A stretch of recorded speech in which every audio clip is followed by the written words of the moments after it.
तो जैसा कि लास्ट एपिसोड में हम लोगों ने देखा था कि लॉर्ड शेनवी और मेंगलियर दोनों ही आपस में फाइट करते हैं, जिसमें मेंगलियर उसे अपने जाल में फंसाते हुए उसे एक डोमेन के अंदर बंद करती है और उस पर सोर्ड्स की बारिश कर देती है, जिसकी वजह से उसके ड्रैगन को बहुत ज्यादा तकलीफ होने लगी थी। ये देखने के बाद लॉर्ड शेनवी फौरन से वहां से बाहर निकलने की कोशिश करता है, मगर मेंगलियर उसे बाहर नहीं जाने देती और अपनी सोर्ड में एनर्जी ट्रांसफर करते हुए उस पर बहुत ही जोर से वार करने के लिए जैसे ही करीब जाती है तो वो उस पर वार करने के बजाय सीधा उसके ड्रैगन पर वार करते हुए उसका एक पर काट देती है, जिस पर लॉर्ड शेनवी को बहुत ज्यादा गुस्सा आता है और फिर वो अपनी सोर्ड की जगह अपने स्पीयर का इस्तेमाल करते हुए मेंगलियर को बहुत ही बुरी तरह से हर्ट करता है और उसे जोर से एक दीवार पर दे मारता है, जिसके बाद वो एक स्पिरिचुअल ड्रैगन टेक्निक का इस्तेमाल करते हुए मेंगलियर की हड्डी पसली तक तोड़ देता है। मगर यहाँ भी उसका दिल नहीं भरा था, वो उसे जान से ही मारने वाला था, मगर अचानक से फिर वहाँ पर योंगफाई इंटरफेयर करते हुए मेंगलियर को बचा लेता है। मेंगलियर की हालत इतनी खराब होती है कि मास्टर ने कह दिया था कि अगर ये 2 दिन के अंदर ठीक ना हो पाई तो फिर ये मर जाएगी, जिसके बाद वो लोग उसे ठीक करने के लिए फौरन से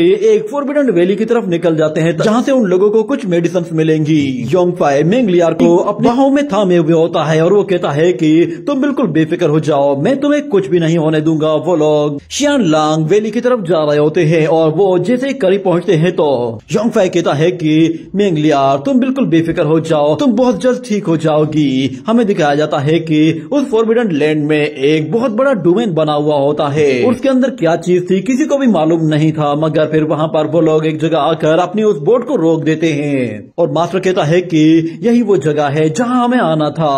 वो लोग फौरन से उस बोट से नीचे उतर आते हैं और मेंगलियर उसी के अंदर ही पड़ी रहती है, जिसके बाद मास्टर उस बोट का साइज थोड़ा सा छोटा करते हुए आगे की तरफ जाता है और फिर वो योंगफाई को बताता है कि इस जगह को फॉरबिडन लैंड तो हम लोग कहते हैं, मगर आज 10,000 साल पहले के लोग इस जगह को बाईहुआ वैली कहते थे। बाईहुआ वैली का सुनते ही योंगफाई को अचानक से कुछ याद आता है और फिर हमें उसके फ्लैशबैक में दिखाया जाता है कि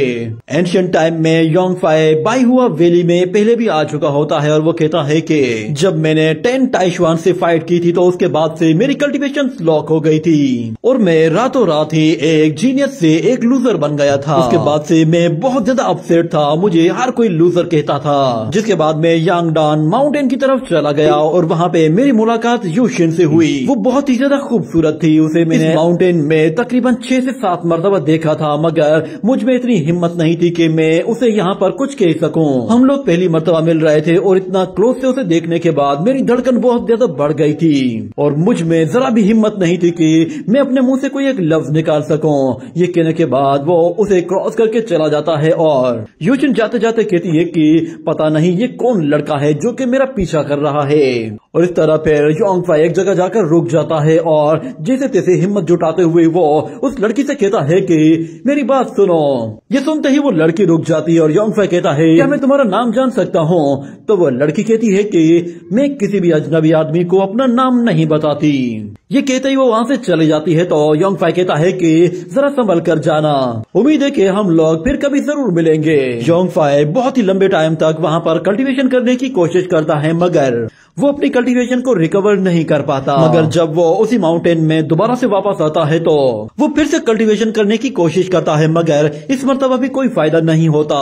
जिसकी वजह से उसे बहुत ज्यादा गुस्सा आता है और वो बहुत ही जोर से चिल्लाता है। तो अचानक से उसके पैरों से कुछ पत्थर नीचे गिरते हैं तो वो भी नीचे गिरने वाला होता है, मगर वहाँ पर यूशिन आते ही उसका हाथ थाम कर उसे नीचे गिरने से बचा लेती है। उसे वहाँ पर देखकर तो योंगफाई भी बिल्कुल हैरान रह गया था और वो कहता है कि तुम यहाँ पर फिर से, क्या अजीब इत्तेफाक है कि हम लोग यहाँ पर बार बार मिल रहे हैं, क्या तुम मुझे अभी भी अपना नाम नहीं बताओगी? ये सुनकर यूशिन हैरान होती है कि ये लड़का मेरे नाम के पीछे क्यों पड़ा है। वो उसे फौरन से ऊपर की तरफ ले आती है और कहती है कि अगर हम लोग नेक्स्ट टाइम यहाँ पर मिले तो मैं तुम्हें अपना नाम जरूर बताऊंगी। जिसके बाद अगले सीन में हमें दिखाया गया था कि टाइशुआन वो सभी लोगों को अपने सेक्ट में बुलवाती है और उन सब लोगों से कहती है कि मैंने तुम सब मास्टर्स को इसलिए यहाँ पे इन्वाइट किया है ताकि मैं तुम सब लोगों को ये बता सकूं कि मैं टाइशुआन आज उस लूजर योंगफाई के साथ अपना रिलेशन खत्म कर रही हूँ, क्योंकि वो कल्टीवेशन नहीं कर सकता तो वो अब मेरा हस्बैंड कहलाने के भी लायक नहीं है, इसीलिए आज मैं उसके साथ अपने सारे रिश्ते खत्म करने वाली हूँ। ये कहने के बाद योंग फाई कहता है मैं भी यहाँ पर अपनी एंगेजमेंट तुम्हारे साथ तोड़ने के लिए ही आया था। जिस पर लाइशवान कहती है ऐसी बात है तो फिर ठीक है, मैं तुम्हें आज एक अच्छा सा गुड बाय कह देती हूँ। ये कहती वो उसे जैसे ही थप्पड़ मारने वाली होती है तो अचानक से वहाँ पर एक स्कार्फ आता है जो कि लाइशवान का हाथ पीछे धकेल देता है, जिस पर वो भी हैरान रह जाती है और कहती है कि कौन है यहाँ पर, किसकी ये हरकत है। और फिर हमें वहाँ पर यूशिन को दिखाया जाता है, वो वहाँ पर मौजूद थी और वो सभी लोगों से आकर कहती है कि योंग फाई यहाँ पर मेरे कहने पर आया है, वो तुम्हारे साथ अपनी एंगेजमेंट इसीलिए तोड़ रहा है क्योंकि वो मुझसे शादी करना चाहता है और हम जल्द शादी करने वाले हैं। ये कहने के बाद वो योंग फाई का हाथ पकड़कर कहती है कि अब हमें घर जाना चाहिए। तो योंग फाई भी उसके साथ साथ चला जाता है और सब लोग हैरान हो जाते हैं कि यूशिन योंग फाई के साथ शादी कर रही है। मगर जैसे ही वो लोग अपने सेट में पहुंचते हैं तो वहाँ पर एक वॉरियर बिल्कुल पागल हो चुका होता है और वो कहता है कि तुम में से कोई भी नहीं बचेगा। ये कहते ही वो एक वॉरियर को खत्म कर देता है। उसका वेपन बहुत ही ज्यादा खतरनाक था, उसने एक बार में ही अपने दुश्मन को ढेर कर दिया था। और वो योंग फाई और यूशिन की तरफ देखते हुए कहता है कि तुम्हारे सेक्ट के शाओ शिनजेन ने मेरे ग्रैंडसन को मारा है, इसीलिए तुम लोगों को इसका हिसाब देना पड़ेगा और मेरा एक ही रूल है कि खून का बदला सिर्फ खून से होगा। ये कहने के बाद वो लड़ने के लिए तैयार हो जाता है और पूरी चेन फैमिली को ही खत्म करने के लिए उन लोगों को चैलेंज करता है। और इस तरह योंग फाई कहता है कि यूशिन प्लीज तुम यहाँ से चली जाओ, वो चेन फैमिली से लड़ना चाहता है। मगर यूशिन कहती है कि तुम्हारा दुश्मन मेरा दुश्मन है। ये कहने के साथ ही वो फौरन से अपनी सोर्स लेकर तेजी से उस बंदे की तरफ जाती है और जाकर जैसे उस पर वार करती है तो वो बंदा उसके अटैक को फौरन से रोक लेता है और कहता है कि लगता है कि तुमने खुद को कुछ ज्यादा ही पावरफुल समझ रखा है, मैं तुम्हें तुम्हारी औकात याद दिलाता हूँ। ये कहने के बाद वो उसे वापस से पीछे पुश कर देता है। मगर यूशिन यहाँ पर रुकने वाली नहीं थी, वो फिर से अपनी मल्टीपल सोर्ड टेक्निक का इस्तेमाल करते हुए उस पर जैसे ही हमला करती है तो दूसरी तरफ वो बंदा वो भी मल्टीपल सोर्ड्स क्रिएट करते हुए यूशिन की सोर्ड्स को हवा में ही डिस्ट्रॉय कर देता है। और वो सोर्ड्स जैसे ही यूशिन और योंग फाई की तरफ जा रही होती है तो यूशिन फौरन से वहाँ पर एक बहुत बड़ा डोमेन क्रिएट कर लेती है, जिससे वो खुद को और योंग फाई को बचाने की कोशिश करती है। मगर वो सोर्ड्स आहिस्ता आहिस्ता उस डोमेन को तोड़ना शुरू कर रही थी, जिसकी वजह से योंग फाई और यूशिन दोनों ही खतरे में पड़ गए थे। और योंग फाई उससे कहता है कि प्लीज बस कर दो। मगर यूशिन कहती है कि तुम कल्टीवेशन नहीं कर सकते, इसलिए तुम यहाँ से चले जाओ। मगर जैसे ही वो पीछे मुड़कर देखती है तो योंग फाई थोड़ा सा इंजर्ड होता है और वो यूशिन से कहता है कि प्लीज मेरी खातिर एक बात मेरी मान लो। इतने में वो बैरियर टूटता है तो यूशिन फौरन से योंग फाई की तरफ चली आती है और उसे गले लगाकर कहती है कि मैं जो कुछ कर रही हूँ तुम्हारे लिए कर रही हूँ, मैं चाहती हूँ कि तुम एक अच्छी सी लाइफ गुजारो। ये कहने के बाद वो फौरन से उसकी पल्स को लॉक करके उसे धक्का देकर दूर हटाती है और अपनी ब्लड बर्निंग टेक्निक को यूज करते हुए उन सारी सोर्स को डिस्ट्रॉय कर देती है। ये देखकर वो बंदा बिल्कुल हैरान हो जाता है और कहता है कि अच्छा तो तुम अपनी पावर को एनहेंस करने के लिए अपनी ब्लड पावर का यूज कर रही हो, मगर फिर भी बदकिस्मती से ये मेरे अगेंस्ट काम नहीं आएगी, तुम इसके साथ मेरा मुकाबला नहीं कर सकती। मगर हमें दिखाया जाता है कि यूशिन अपनी फुल पावर के साथ उसके सामने आकर खड़ी हो जाती है और इस तरह वो वॉरियर भी फिर उस पर अपनी फुल पावर का इस्तेमाल करते हुए एक जोरदार अटैक करता है। और हम देखते हैं कि उसके दोनों ही वेपन यूशिन से जैसे ही आकर टकराते हैं तो वहाँ पर दोनों के टकराने की वजह से एक जोरदार धमाका होता है, जिसकी वजह से यूशिन बुरी तरह से इंजर्ड होती है। और योंग फाई ये देखकर बहुत ही जोर से चिल्लाते हुए कहता है कि यूशिन प्लीज रुक जाओ। और इस धमाके की वजह से योंग फाई के फादर को भी पता चल जाता है कि वहाँ पर कोई बंदा घुस आया है। ये देखते ही वो फौरन से माउंटेन की तरफ जाता है और कहता है कि ये तो वॉरियर है, इसने जानबूझकर मुझे इस डायरेक्शन पर भेजकर वहाँ पर लोगों पर हमला कर दिया है। ये कहने के बाद वो बहुत ही गुस्से में उसकी तरफ आगे बढ़ते हुए सीधा उस पर एक बड़ा पावरफुल हैंड अटैक करता है, जिससे वो उस वॉरियर को बहुत ही जोर से जमीन पर दे मारता है। और इस तरह हम देखते हैं कि योंग फाई वो चिल्लाते हुए कहता है कि नहीं, ऐसा नहीं होना चाहिए था, उस अटैक को मुझे हिट करना चाहिए था। यूशिन वो बिना वजह मारी गई। कहने के बाद वो फौरन से उस वॉरियर की तरफ आगे बढ़ता है और कहता है कि तुम्हारी मौत तुम्हारी सजा नहीं है। और इस तरफ वो वॉरियर कह रहा होता है कि मैं भी यहाँ पर पूरे चेन फैमिली को मारे बगैर नहीं जाऊंगा। अचानक योंग फाई भागते हुए उसके ऊपर आ जाता है और योंग फाई का फादर कहता है कि वो अभी भी इंजर्ड है और मैं बहुत ज्यादा दूर हूँ, मैं सिचुएशन को हैंडल नहीं कर पाऊंगा, मेरे पास एक ही तरीका बचा है। ये कहने के बाद वो फौरन से अपनी स्पिरिचुअल पावर फौरन से योंग फाई की बॉडी में ट्रांसफर करता है और हम देखते हैं कि योंग फाई की बॉडी में फिर से स्पिरिचुअल पावर आ जाती है, जिससे वो उस वॉरियर को बहुत ही जोर से पंच मारते हुए जमीन पर गिरा देता है और उस पर फिर एक के बाद एक पंचेस की बौछार करना शुरू कर देता है और वॉरियर की मार मार कर उसने हालत ही खराब कर दी होती है। में योंग का फादर भी वहां पर आ चुका होता है और दूसरी तरफ वो वॉरियर जो कि मार खा रहा होता है वो कहता है कि तुम्हारा बेटा भले ही वो बहुत ज्यादा स्ट्रांग है, पर मुझे लगता है कि इसके अंदर कुछ इविलनेस है। और इतने में फिर वो हंसते हुए कहता है कि मैं यहाँ पर यूशिन को ही मारने के लिए आया था। ये कहने की देर थी कि अचानक से योंग फाई के अंदर से एक गॉड पावर एक्टिवेट हो जाती है। वो अपने पंजे के साथ उस वॉरियर का मुंह ही तोड़ देता है। अगले सीन में हमें दिखाया जाता है कि वो लोग यूशिन को इस जगह लिटा देते हैं और फिर योंग फाई का फादर कहता है कि इसकी मेरिडियंस पूरी तरह से टूट चुकी है,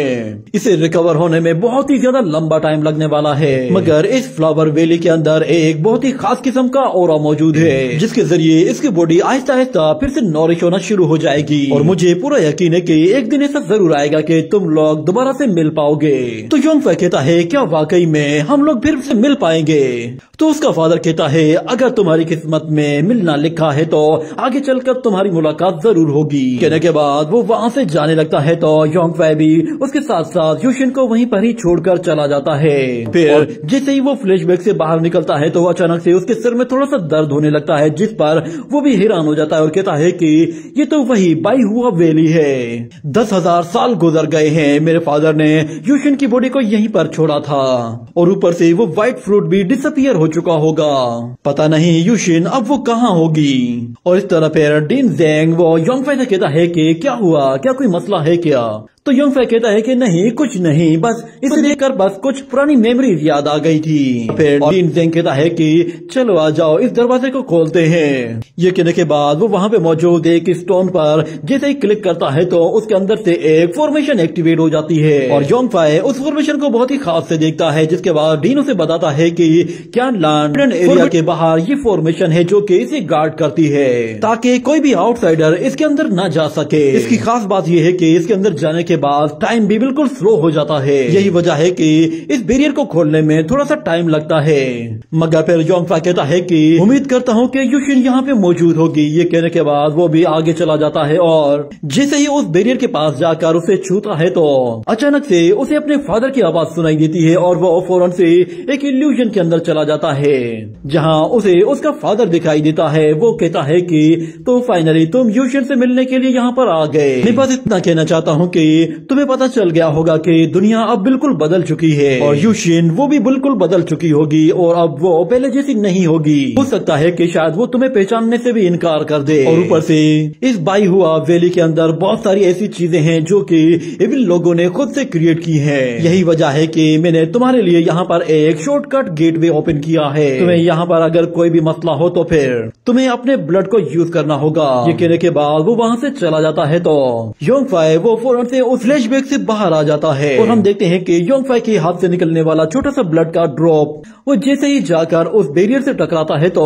वो बैरियर अपने आप ही इरेज होना शुरू हो जाता है और देखते ही देखते कुछ ही देर के अंदर वो पूरा का पूरा डोमेन बैरियर गायब हो जाता है। और एल्डर वो बेचारा वहाँ पर कोशिश करते करते बिल्कुल हैरान रह जाता है कि ये बैरियर अचानक से कैसे टूट गया। और वो योंग फाई के पास आते हुए कहता है कि मैं इस बैरियर को बहुत सालों से स्टडी कर रहा हूँ ताकि मैं इसे अच्छे तरीके से अनलॉक कर सकूं, मगर तुमने इसे चुटकियों में खोल दिया। मुझे मालूम नहीं था कि तुम्हें इसके बारे में कोई शॉर्टकट मालूम होगा। सच में लगता है कि अब तो मुझे तुम्हें अपना मास्टर बनाना पड़ेगा। मगर योंग फाई कहता है कि प्लीज मास्टर सीरियस हो जाए और बताएं कि अब हमें कहाँ जाना है। तो फिर मास्टर उसे बताता है कि हम लोग यहाँ पर सिर्फ एक मेडिसिन लेने के लिए आए हैं और वैसे भी ट्रेजर्स और मेडिसिन की अपनी स्पिरिचुअल पावर होती है। हमें बस एक ऐसी जगह ढूंढनी होगी जहाँ पर सबसे स्ट्रॉन्ग स्पिरिचुअल पावर हो ताकि हम लोग वहाँ पर सबसे स्पिरिचुअल मेडिसिन को तलाश कर सके। ये कहने के बाद वो लोग फौरन से उस माउंटेन से नीचे उतरते हैं और मास्टर बताता है कि एंशिएंट बुक्स के हिसाब से इस फॉरबिडन लैंड के सेंटर में एक ब्लेस्ड लैंड मौजूद है और ऐसा कहा जाता है कि जब डीमंस और गॉड्स की यहाँ पर फाइट हुई थी तो उस वक्त डीमन एंड गॉड्स के बहुत सारे ट्रेजर्स यहाँ पर सील हो गए थे।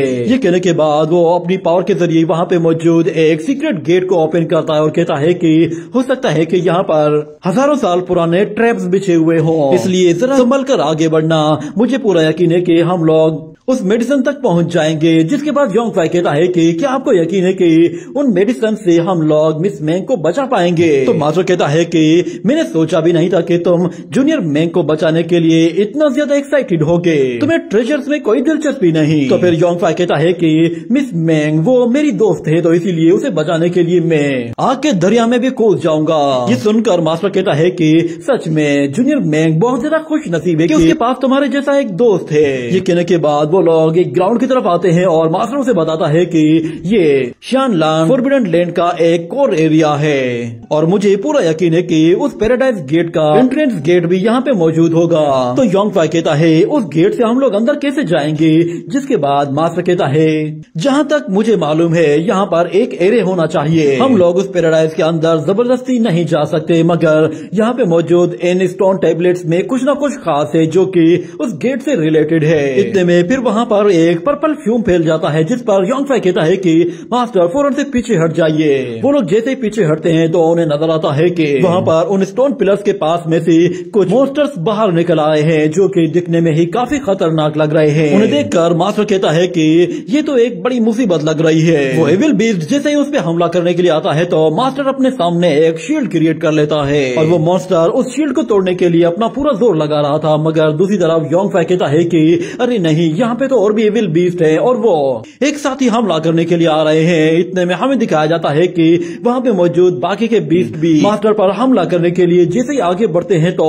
योंग फाई बहुत ही फास्ट स्पीड के साथ उनके बीच में से होते हुए सीधा एक बीस्ट को बीच में से काट कर उसके 2 टुकड़े कर देता है, जिसकी वजह से वहाँ पे मौजूद जितने भी मॉन्स्टर्स होते हैं वो सारे के सारे बहुत ही जोर से चिल्लाना शुरू कर देते हैं। उनकी आवाज इतनी ज्यादा तेज और खतरनाक होती है कि योंग फाई को अपने कान बंद करने पड़ते हैं क्योंकि उसके सर में दर्द होने लगा था। और मास्टर कहता है कि ये मॉन्स्टर्स बहुत ही ज्यादा अजीब से हैं, हमें इनके बारे में पता लगाना होगा कि इन्हें हराना कैसे है, क्योंकि वो मॉन्स्टर खुद को रीजनरेट कर रहे थे। देखते ही मास्टर फिर अपनी बॉडी से एक बहुत ही जोरदार एनर्जी रिलीज करता है जिससे वो उन सारे के सारे मॉन्स्टर्स को काट कर रख देता है। उस स्पिरिचुअल एनर्जी की वजह से उन मॉन्स्टर्स के 2 टुकड़े हो चुके होते हैं, जिसकी वजह से वो वहीं पर ही ढेर हो जाते हैं, मगर अचानक से वो फिर से उसी फ्यूम में कन्वर्ट होते हैं और हमें दिखाया जाता है कि उनकी जगह फिर नए मॉन्स्टर्स आ जाते हैं या फिर वही वाले मॉन्स्टर दोबारा से रीजनरेट हो गए थे। और मास्टर कहता है कि ऐसा लग रहा है कि जैसे ये सब कुछ एक इल्यूजन है, हम लोग जितने भी मॉन्स्टर्स को मारेंगे ये उतने ही ज्यादा बढ़ते जाएंगे। एक मर्तबा अगर इन्होंने हमें चारों तरफ से कवर कर लिया तो फिर हमारे लिए इनसे लड़ना नामुमकिन हो जाएगा, इसलिए इनसे लड़ना हमारे लिए कोई भी सोल्यूशन नहीं है। हमें इन्हें अगर हराना है तो हमें सोल्यूशन की तरफ जाना होगा और वो सोल्यूशन मुझे उन टेबलेट्स के अंदर नजर आ रहा है। इतने में अचानक एक मॉन्स्टर योंग फाई पर हमला करते हुए उसे अपने मुंह में दबोचने की कोशिश करता है और उठाकर दूर फेंक देता है, जिसकी वजह से मास्टर कहता है कि तुम ठीक तो हो ना,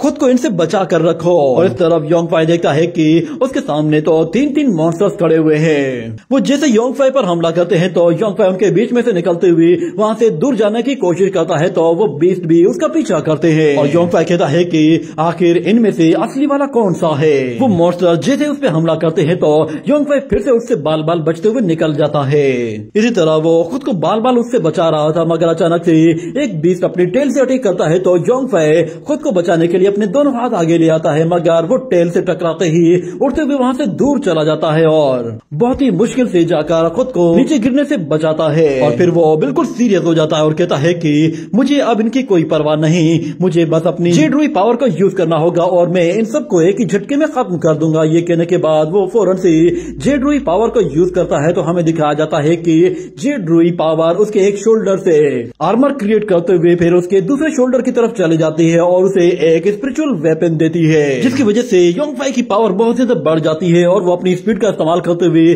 उन सारे के सारे मॉन्स्टर्स को एक दूसरे के अंदर ही उलझा देता है और तेजी से उन दूसरे मॉन्स्टर्स की तरफ आगे बढ़ता है। और हमें दिखाया जाता है कि वहाँ पे मौजूद जितने भी स्टोन पिलर्स होते हैं उन्हें तोड़ना शुरू कर देता है ताकि वो खुद को इस इल्यूजन से बाहर निकाल सके। हम देखते हैं कि वो सारे के सारे पिलर्स को तोड़ कर रख देता है और आखिर में बीच वाले एक बड़े टैबलेट को तोड़ने की कोशिश करता है, मगर वो बहुत ज्यादा स्ट्रॉन्ग होता है, यहाँ तक कि योंग फाई अपना पूरा जोर लगा देता है, मगर उसके बावजूद भी उसका स्पीयर टूट जाता है, मगर वो बैरियर नहीं टूटता। और ऊपर से योंग फाई की जेड रूई पावर भी वो पूरी तरह से खत्म हो जाती है और वो बिल्कुल कमजोर होकर दूर जा गिरता है। और जैसे ही वो दोबारा खड़ा होता है तो मास्टर कहता है कि मैं इन मॉन्स्टर्स को ज्यादा देर तक होल्ड नहीं कर पाऊंगा। और इस तरफ योंग फाई कहता है कि मैं जेड रूई पावर को दोबारा यूज नहीं कर पा रहा, मेरी स्पिरिचुअल पावर खत्म हो गई है। वो उस मॉन्स्टर को रोकने की कोशिश करता है मगर वो मॉन्स्टर उसे उठाकर वहां से दूर फेंक देता है और हमें दिखाया जाता है कि इस मर्तबा उसके सामने फिर से 3-3 मॉन्स्टर्स आ जाते हैं। अचानक से योंग फाई को याद आता है कि उसके फादर ने बताया था कि अगर यहाँ पे किसी मुसीबत में फंस जाओ तो अपने ब्लड को यूज करना।